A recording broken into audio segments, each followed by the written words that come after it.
നമസ്കാരം, പ്രവാസി channel eMalayali.com news സെഗ്മെന്റിലേക്ക് സ്വാഗതം. നോക്കാം ഇന്നത്തെ പ്രധാന വാർത്തകൾ.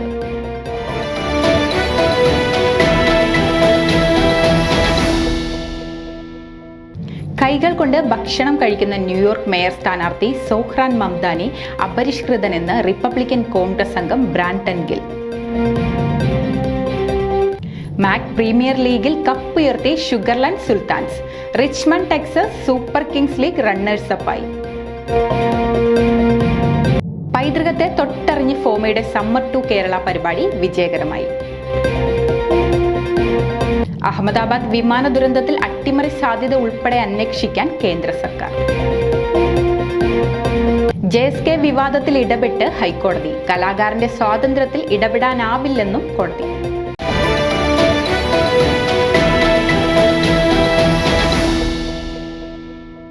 വാർത്തകൾ വിശദമായി.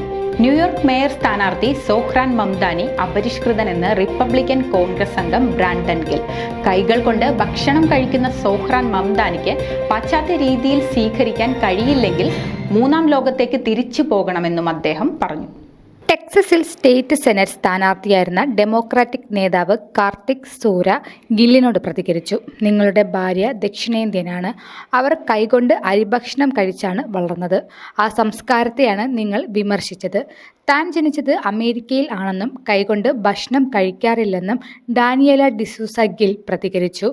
നവംബറിൽ തിരഞ്ഞെടുപ്പ് ജയിച്ചാൽ ന്യൂയോർക്കിൽ ആദ്യ ഇന്ത്യൻ മുസ്ലിം മേയറാവുന്ന മംദാനി യുഗാണ്ടയിലെ കബാലയിൽ ഇന്ത്യൻ മാതാപിതാക്കളുടെ പുത്രനായാണ് ജനിച്ചത്. 7 വയസ്സിൽ ന്യൂയോർക്കിൽ എത്തി. 2018 ബിരുദം നേടിയ ശേഷം US പൗരത്വം ലഭിച്ചു. മംദാനി കൈകൊണ്ട് ചോറ് കഴിക്കുന്ന വീഡിയോ ഞായറാഴ്ച പുറത്തു വന്നിരുന്നു. യുഗാണ്ടയിലും സൗത്ത് ആഫ്രിക്കയിലും വളർന്നപ്പോൾ പലസ്തീൻ പോരാട്ടത്തെക്കുറിച്ച് മനസ്സിലാക്കിയെന്നും അതിൽ മംദാനി പറയുന്നു. വീഡിയോ ഇന്ത്യൻ സൗത്ത് ഏഷ്യൻ സമൂഹത്തെ ആകർഷിക്കാൻ കരുതിക്കുട്ടി ഉണ്ടാക്കിയതാണെന്നും എതിരാളികൾ ആരോപിച്ചു. മംദാനി കൈകൊണ്ട് ഭക്ഷണം കഴിക്കുന്നത് കണ്ടാൽ അറപ്പ് തോന്നുമെന്നും വലതു തീവ്രവാദി ആക്ടിവിസ്റ്റ് ലോറ ലൂമർ പറഞ്ഞു. ആഫ്രിക്കയിൽ നിന്നും വന്നവന്റെ രീതിയാണത്. എൻ്റെ പാർട്ടിക്ക് ഇതിനേക്കാൾ വൃത്തിയുണ്ട്. എന്നാൽ അമേരിക്കയിൽ നിരവധി പേർ പിസയും ബർഗറും മറ്റും കഴിക്കുന്നത് കൈകൊണ്ടാണെന്നും പലരും ഇന്റർനെറ്റിൽ പ്രതികരിച്ചു. News desk eMalayali.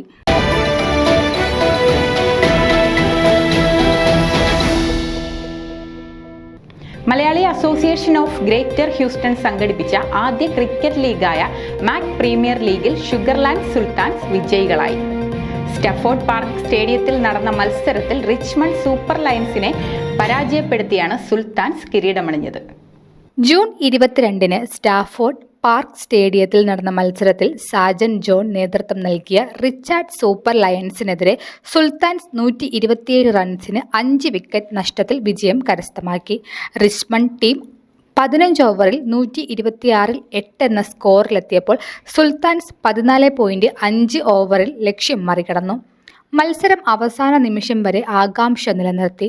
മിഖേൽ ജോയ് നയിച്ച സുൽത്താൻസ് ബാറ്റിംഗ് നിര മിന്നുന്ന പ്രകടനം കാഴ്ചവെച്ചു. വിനോദ് നായർ, പെറ്റ്സൺ മാത്യു ടീമിന്റെ വിജയത്തിന് ശക്തമായ പിന്തുണ നൽകി. ഫൈനൽ മത്സരത്തിൽ മോസ്റ്റ് വാല്യുബിൾ പ്ലെയറായി സുൽത്താൻസ് ടീമിന്റെ ക്യാപ്റ്റൻ മിഖേൽ ജോയ് തിരഞ്ഞെടുക്കപ്പെട്ടു. റിച്ച്മണ്ട് ബൗളിംഗ് നിരയിൽ ബിനു ബെന്നിക്കുട്ടി, അരുൺ ജോസ് മികച്ച പ്രകടനം കാഴ്ചവെച്ചെങ്കിലും സുൽത്താൻസിന്റെ ശക്തമായ ബാറ്റിംഗ് നിര അവരെ പരാജയപ്പെടുത്തി. റിച്ച്മണ്ട് ടെക്സസ് സൂപ്പർ ലയൺസിനു വേണ്ടി ശ്രീജി ശ്രീനിവാസൻ, ബിനു ബെന്നിക്കുട്ടി മികച്ച ബാറ്റിംഗ് പ്രകടനം കാഴ്ചവെച്ചു. അത്യന്തം ആവേശകരമായ നാടകീയ നിമിഷങ്ങൾ ക്രിക്കറ്റ് ആരാധകർക്ക് സമ്മാനിച്ചുകൊണ്ടാണ് ഷുഗർലാൻഡ് സുൽത്താൻസ് കിരീടം ഉയർത്തിയത്. രാവിലെ നടന്ന സെമി ഫൈനലിൽ ലീഗ് സിറ്റി കോമ്പൻസിനെ പരാജയപ്പെടുത്തി റിച്ച്മണ്ട് ടെക്സസ് സൂപ്പർ ഫൈനലിൽ കടന്നു. രണ്ടാം സെമിയിൽ സിയാന സൂപ്പർ ഷുഗർലാൻഡ് സുൽത്താൻസിനെ മറികടന്ന് ഫൈനൽ പ്രവേശനം നേടി. രാവിലെ 7:30 ഒന്നാം പദ മത്സരങ്ങൾ പെയർലാൻഡ് ടോംബാസ് ക്രിക്കറ്റ് ഗ്രൗണ്ടിൽ ആരംഭിച്ചു. മത്സരങ്ങൾ Mac president Jose K John ഉദ്ഘാടനം ചെയ്തു.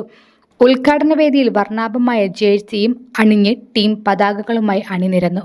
ഏറ്റവും ഉയരത്തിലാണ് MPL പതാകയും. സിയാന സൂപ്പർ കിങ്സിൻ്റേതായിരുന്നു ഏറ്റവും മികച്ച പ്രകടനം.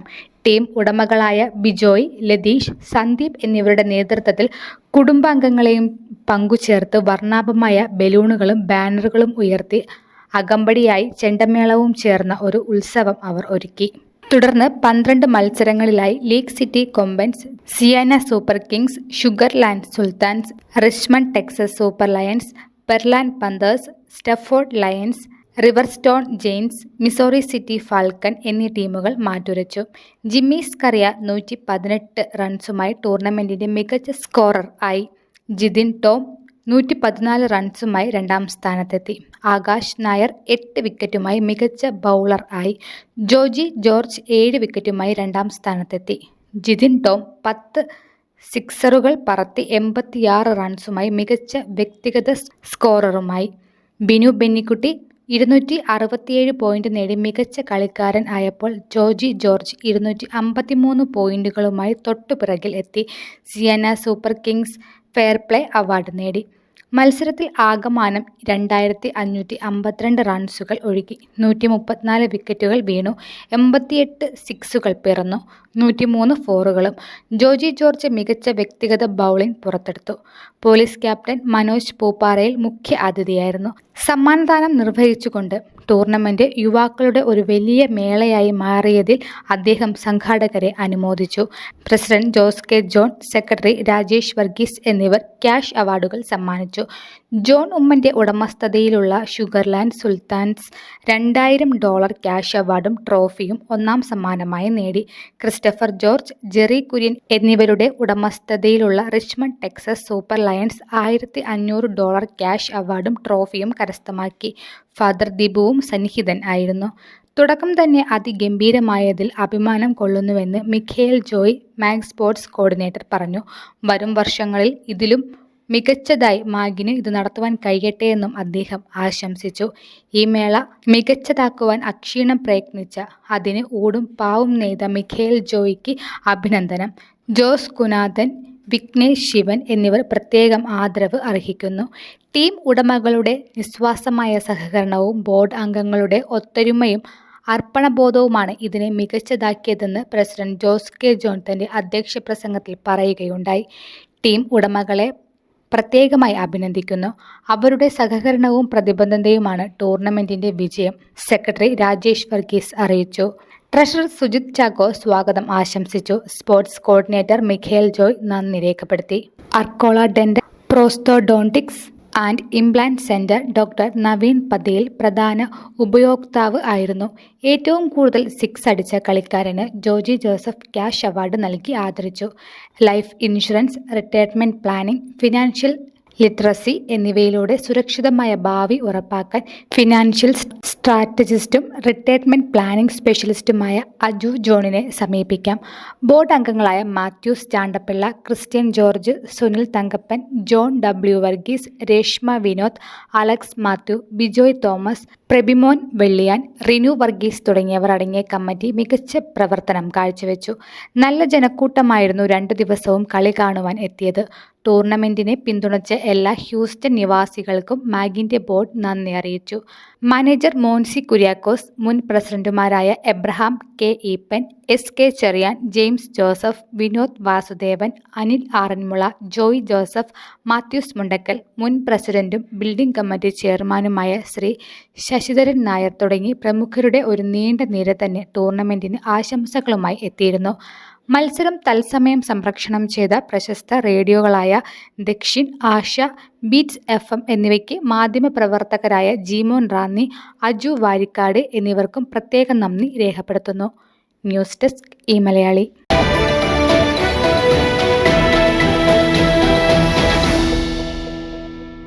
പ്രതിസന്ധികളെ തോൽപ്പിച്ചുകൊണ്ട് ഫോമയുടെ സമ്മർ ടു കേരള 2025 വിജയകരമായി. വിമാനങ്ങൾ റദ്ദായതും യാത്രക്കാർ വിമാനത്താവളത്തിൽ കുടുങ്ങിയതും തുടക്കത്തിൽ ആശങ്കകൾ സൃഷ്ടിച്ചുവെങ്കിലും പങ്കെടുത്ത ഓരോരുത്തരുടെയും മനസ്സ് നിറയ്ക്കാൻ സമ്മർ ടു കേരളയ്ക്ക് സാധിച്ചു. അമേരിക്കയുടെ വിവിധ ഭാഗങ്ങളിൽ നിന്നെത്തിയ രക്ഷകർത്താക്കളുടെയും കുട്ടികളുടെയും കണ്ണുകളിൽ നിറഞ്ഞ സംതൃപ്തിയാണ് അതിൻ്റെ തെളിവ്. അമേരിക്കയിൽ നിന്നും കാനഡയിൽ നിന്നുമുള്ള മലയാളി കുട്ടികളുടെ വലിയൊരു സംഘത്തെ ഉദ്ദേശിച്ചാണ് ആദ്യം പരിപാടി തയ്യാറാക്കിയത്. പെട്ടെന്നുള്ള വിമാനങ്ങൾ വഴിതിരിച്ചുവിടലും ദോഹ വിമാനത്താവളത്തിൽ നിരവധി കുടുംബങ്ങൾ കുടുങ്ങിക്കിടക്കുന്നതും മഴയും കാരണം വിചാരിച്ച കുട്ടികൾക്ക് പങ്കെടുക്കാൻ സാധിക്കാത്തത് സങ്കടമുണ്ടാക്കി. കൃത്യമായി ഏകോപിപ്പിച്ച ബാക്കപ്പ് പ്ലാനുകളുടെയും നാട്ടിലെയും അമേരിക്കയിലെയും നിരവധി ആളുകളുടെ പിന്തുണയും സഹായവും കൊണ്ടാണ് പരിപാടിയെ വിജയിപ്പിക്കാൻ സാധിച്ചതെന്ന് പ്രോഗ്രാം ചെയർമാൻ അനൂസ് കറിയ അഭിപ്രായപ്പെട്ടു. സാംസ്കാരികമായി സമ്പന്നവും വൈകാരികമായി അർത്ഥവത്തായതും വിദ്യാഭ്യാസപരമായ അനുഭവവുമാണ് ഈ പരിപാടിയിലൂടെ കുട്ടികൾക്ക് ലഭിച്ചത്. രക്തസാക്ഷി മണ്ഡപത്തിൽ പുഷ്പാർച്ചന നടത്തിക്കൊണ്ടാണ് പരിപാടി ആരംഭിച്ചത്. കേരളത്തിലെ വനം വകുപ്പ് മന്ത്രിയും CPI മുൻ മുതിർന്ന ദേശീയ നേതാവുമായ ബിനോയ് വിശ്വം, അഭിഭാഷകനും സാമൂഹിക പ്രവർത്തകനുമായ അഡ്വക്കേറ്റ് ഷിബു മണലിൽ എന്നിവർ വിശിഷ്ട അതിഥികളായി ചടങ്ങിൽ പങ്കെടുത്തു.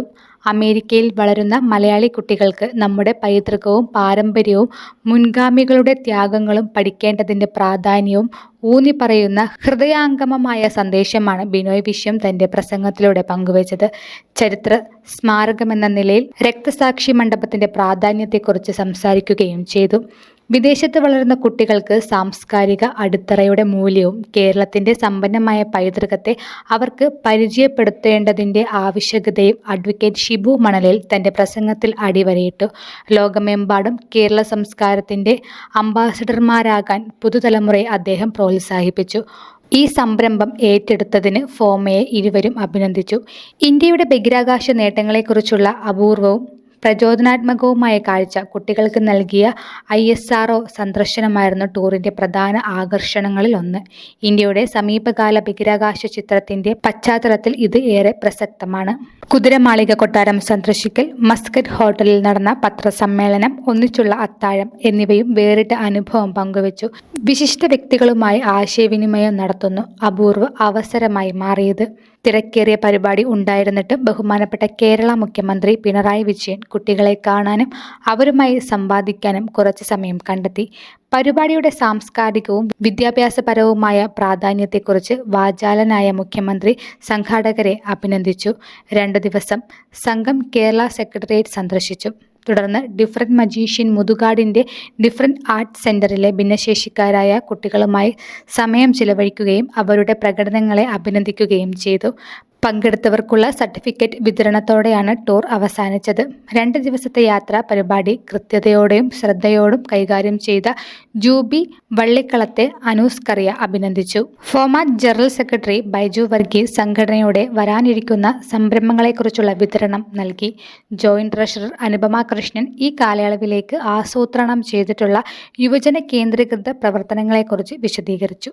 US-ലെയും കാനഡയിലെയും കുട്ടികളിലേക്ക് എത്തിച്ചേരുന്നതിൽ കോർ ടീമിലെ രാജേഷ് പുഷ്പരാജ് നിർണായക പങ്കുവഹിച്ചു. യൂത്ത് കോർഡിനേറ്റർമാരായ എബിൻ തോമസ്, അഗ്നാസ് ബിജു, സിദ്ധാർത്ഥ് ശ്രീധർ, ആൽബർട്ട് പാലത്തിങ്കൽ എന്നിവർ എല്ലാ രംഗത്തും പിന്തുണ നൽകി. പ്രോഗ്രാം ഫ്ലയറുകളും സർട്ടിഫിക്കറ്റ് തയ്യാറെടുപ്പുകളിൽ നടത്തിയ പ്രോഗ്രാമിൽ സൂക്ഷ്മമായ പ്രവർത്തനത്തിന് അഗ്നാസ് ബിജുവിന് പ്രത്യേക അംഗീകാരം ലഭിച്ചു. ടീമുകൾ തമ്മിലുള്ള കോർഡിനേഷൻ, യാത്രാ പദ്ധതിഘടന, ആശയവിനിമയം ഏകോപിപ്പിക്കൽ എന്നിവയിൽ കോർഡിനേറ്റർ രേഷ്മ രഞ്ജൻ ഗണ്യമായ സംഭാവന നൽകി. സുഗമമായ നടത്തിപ്പുറപ്പാക്കിയ മറ്റ് പ്രധാന നേതാക്കൾ വൈസ് പ്രസിഡന്റ് ഷാലോ പുന്നൂസ് വിശിഷ്ട വ്യക്തികളുമായി ബന്ധപ്പെട്ടു. തിരുവനന്തപുരത്തെ പ്രധാന സർക്കാർ വകുപ്പുകളുമായി മുൻ ജോയിന്റ് സെക്രട്ടറി ജോസ് മണക്കാട് ഏകോപിപ്പിച്ചു. പ്രവർത്തനങ്ങൾ ഉടനീളം പിന്തുണച്ച മുൻ ജുഡീഷ്യൽ സെക്രട്ടറി സുനിൽ വർഗീസ് സുഗമമായ ലോജിസ്റ്റിക്സും സാംസ്കാരിക പ്രവേശനവും ഉറപ്പാക്കാൻ ആദ്യ ദിവസം മുതൽ പ്രവർത്തിച്ച കവടിയാർ പാലസിലെ പ്രദീപ് കുമാർ, ഷിക്കാഗോ മലയാളി അസോസിയേഷന്റെ മുൻ പ്രസിഡന്റ് ജോഷി വള്ളിക്കളം എന്നിവർക്ക് പ്രോഗ്രാം ചെയർ അകമഴിഞ്ഞ നന്ദി അറിയിച്ചു. ടീമിന്റെ താമസവും വിരുന്ന് ക്രമീകരണങ്ങളും സുഗമമായി നടന്നുവെന്ന് ഉറപ്പാക്കിയ KDC മസ്കറ്റ് ഹോട്ടൽ ജീവനക്കാർ, പ്രത്യേകിച്ച് അജിത് കുമാർ, അജിത് ഉണ്ണികൃഷ്ണൻ എന്നിവരും അദ്ദേഹം പ്രത്യേകം പരാമർശിച്ചു. FOMAA president Baby Manakkunnel, treasurer Sijil Palakkalody, joint secretary Paul Jose നേതൃത്വം നൽകിയ അചഞ്ചലമായ പിന്തുണയാണ് ഈ സംരംഭത്തിന്റെ വിജയത്തിന് കൂടുതൽ കരുത്ത് പകരുന്നത്. ന്യൂസ് ഡെസ്ക് ഈ മലയാളി.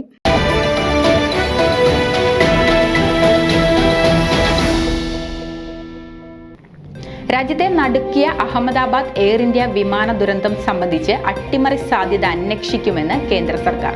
കേന്ദ്ര സിവിൽ വ്യോമയാന സഹമന്ത്രി മുരളീധർ മൊഹോലാണ് ഇക്കാര്യം വ്യക്തമാക്കിയത്. വിമാനം അപകടത്തിൽപ്പെടുന്നതിലേക്ക് നയിച്ച സംഭവങ്ങൾ ക്രമാനുഗതമായി അവലോകനം നടത്തുന്നു. എഞ്ചിനുകൾക്ക് പെട്ടെന്നുണ്ടായ തകരാർ, സിസ്റ്റം തകരാർ തുടങ്ങിയ സാധ്യതകളും മാനുഷികമായ വീഴ്ചകളും പരിശോധിക്കുന്നുണ്ട്. എഞ്ചിനുകൾക്ക് പെട്ടെന്നുണ്ടായ തകരാർ, സിസ്റ്റം തകരാർ തുടങ്ങിയ സാധ്യതകളും മാനുഷികമായ വീഴ്ചകളും പരിശോധിക്കുന്നുണ്ട്. വിമാനത്തിന്റെ ബ്ലാക്ക് ബോക്സിൽ നിന്നുള്ള വിവരങ്ങൾ വിശകലനം ചെയ്യുന്നതിലൂടെ അപകട കാരണം സംബന്ധിച്ച് വ്യക്തത വരുമെന്നാണ് കരുതുന്നത്. അപകടം സംബന്ധിച്ച് എയർക്രാഫ്റ്റ് ആക്സിഡന്റ് ഇൻവെസ്റ്റിഗേഷൻ ബ്യൂറോ വിശദമായ അന്വേഷണം നടത്തിവരികയാണ്. വിവിധ ഭാഗങ്ങളിൽ നിന്നുമുള്ള CCTV ദൃശ്യങ്ങൾ പരിശോധിക്കുന്നുണ്ട്. നിരവധി ഏജൻസികൾ അന്വേഷണവുമായി ബന്ധപ്പെട്ട പ്രവർത്തനങ്ങളിൽ ഏർപ്പെട്ടിരിക്കുകയാണെന്ന് മുരളീധർ മോഹോൾ പറഞ്ഞു. ജൂൺ 12-നാണ് 275 പേരുടെ മരണത്തിനിടയാക്കിയ വിമാന ദുരന്തമുണ്ടായത്. News desk Malayali.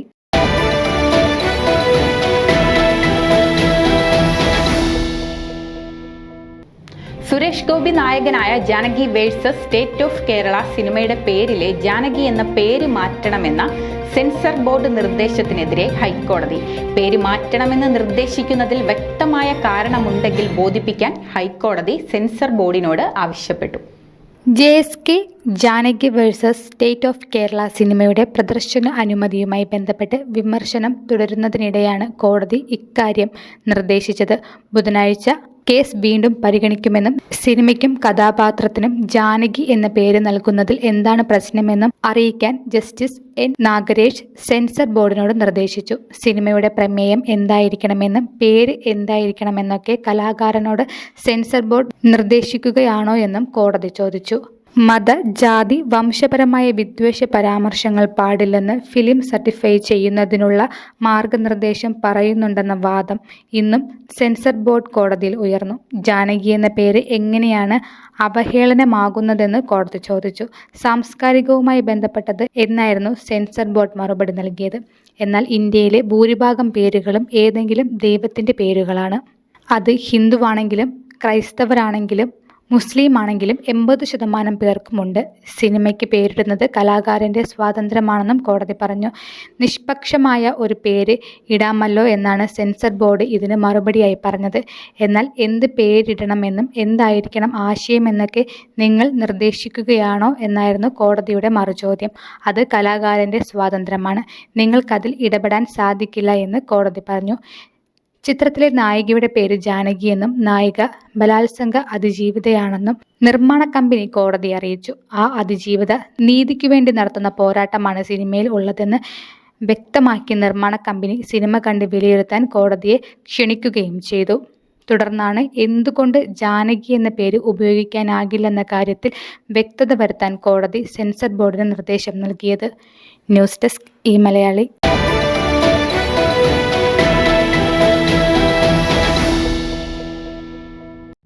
ഇതോടെ പ്രവാസി ചാനൽ melayaali.com ന്യൂസ് സെഗ്മെന്റ് പൂർണ്ണമാകുന്നു. നിങ്ങളുടെ വാർത്തകളും വിശേഷങ്ങളും ഞങ്ങളെ അറിയിക്കാൻ മറക്കേണ്ട. news@pravasichannel.com അല്ലെങ്കിൽ editor@emelayaali.com എന്ന ഇമെയിലിലേക്കോ വാർത്തകൾ അയക്കുക.